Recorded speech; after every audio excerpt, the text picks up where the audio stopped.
I'm singing as the days go by. Jesus took my burden all away.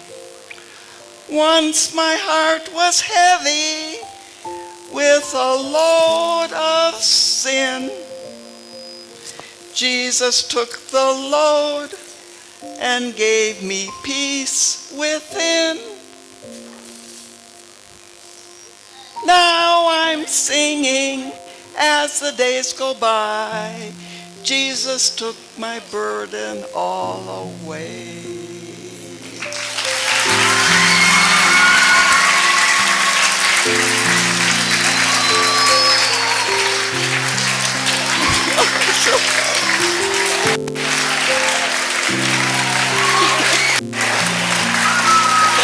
Thank you.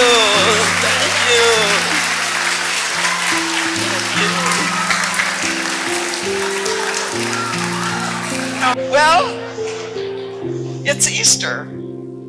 And Easter has a wonderful meaning and celebration for us that believe in Jesus.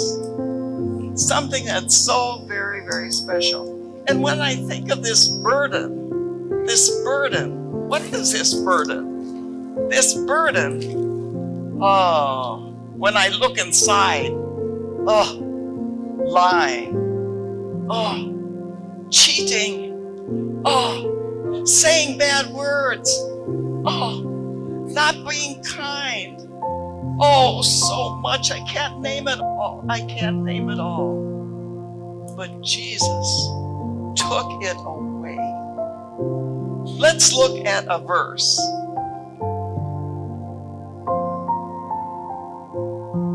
Whoa. 2 Corinthians.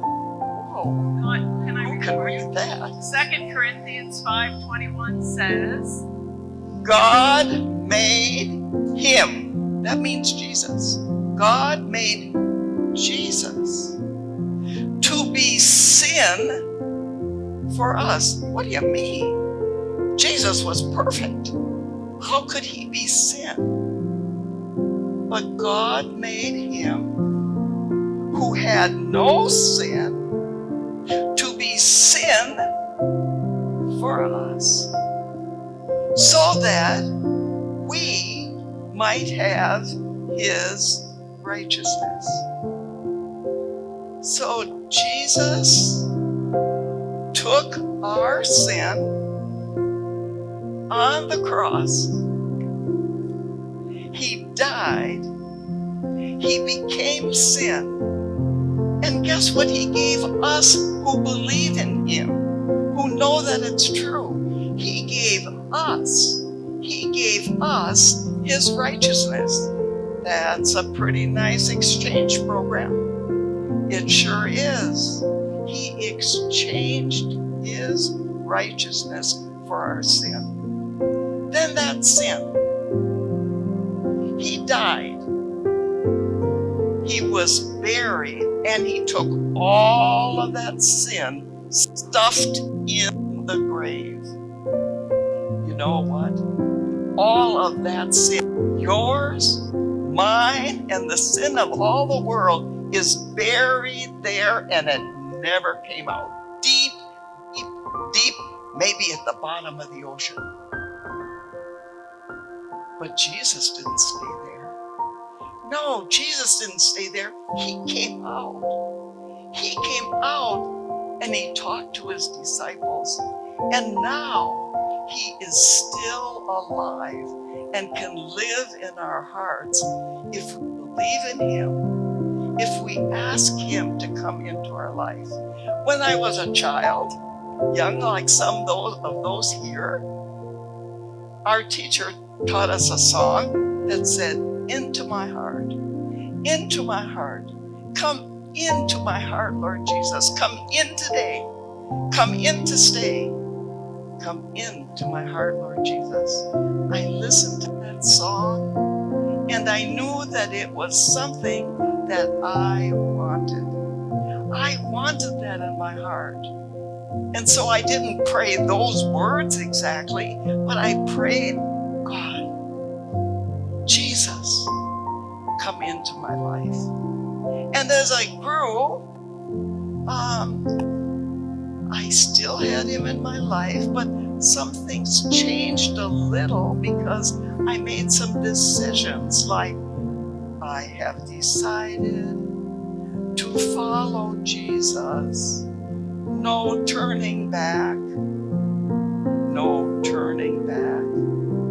And I wanted to follow him wherever he led me. I also learned that there's a book.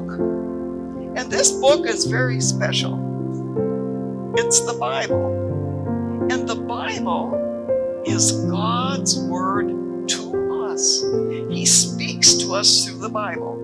Now, if you have a book, a school book or any kind of book, if you read it once, you know it a little bit. If you read it twice, you know it a little bit more. If you read it 3 times, you know it a little bit more and more. And you might read it 10 times, you know it a lot. But you know what? You can never, ever read this book and get tired of it. Every day, you can see my Bible's old. I hold it together with a rubber band. And it's old because I read it so often. And every time I read it, I get out something new.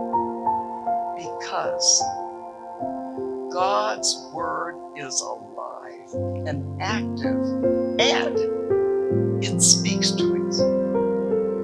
He walks with me, and he talks with me, and he tells me I am his own. Well, some years later, I got married, and my husband and I, we went to Cameroon, Africa, and we lived there many years. When we went the first time, we went by ship, and Mrs. Karen was 4 months old. And yes, she liked the boat ride. She stopped crying. So it was good. It was like it was rocking her to sleep. And it was very good. Being in Cameroon, we worked at a hospital, and that hospital was for leprosy patients. What did I learn? What did I learn in Cameroon? Oh, you know, Paul was in prison once, or many times actually, and he said, I have learned to be content in every situation. Can you be content if you are in prison? He was. I learned in Cameroon people that learn to be content in troubled times, in difficult times. I said we worked in a hospital for leprosy patients. Many of them had leprosy before there was medicine for curing it. And so their fingers, their toes, their eyelids, they couldn't hardly smile because of paralysis in their face. So many things. But if I were to ask Mrs. Karen or any of our other children what they liked to do in Cameroon, one of the things they would say was go visit the Cameroonians. Well, some years later, in fact, when my husband was 81 years old, he graduated. Now, many of you are graduating at 17 or 18. Well, he graduated at 81. He graduated to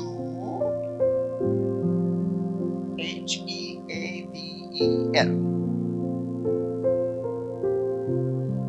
What? Do you know it? Yes, heaven. He graduated to heaven. And so we had a celebration in our home church back in America, because that's where we were then. But then we heard that they were having a graduation service also in Cameroon. So I decided I must go. And so I went there with, okay, picture. Okay, this is inside the service. That's my husband, Jerry. They had a big picture of him.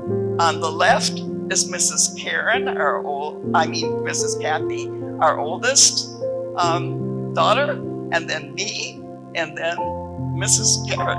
So we were there at the service. Okay, down, you can take it down. But one thing we wanted to make sure of, we wanted to make sure that all of the leprosy patients knew about the service and that they would come. So we went to the place where they live. And when we got there, oh my goodness, they were so happy to see us. They touched me. They didn't know what to say because they know that I had lost my husband. Mrs. Karen had lost her dad, but they had lost their doctor. And we got together in a little place, and they didn't know what to say, but they knew what to sing. I want you to listen carefully to the song that they sung.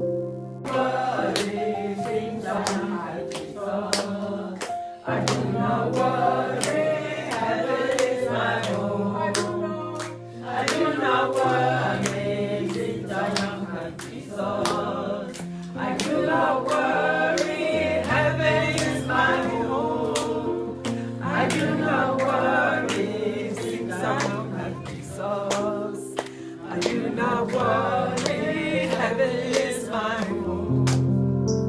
I do not worry, heaven is my home. Wasn't that beautiful singing? Much better than mine. It was beautiful because it came just from their heart, and that's how they felt. Well, that's about all I have to say, except that I'm on my way to heaven. I'm on my way to heaven. I'm on my way to heaven. Won't you come along?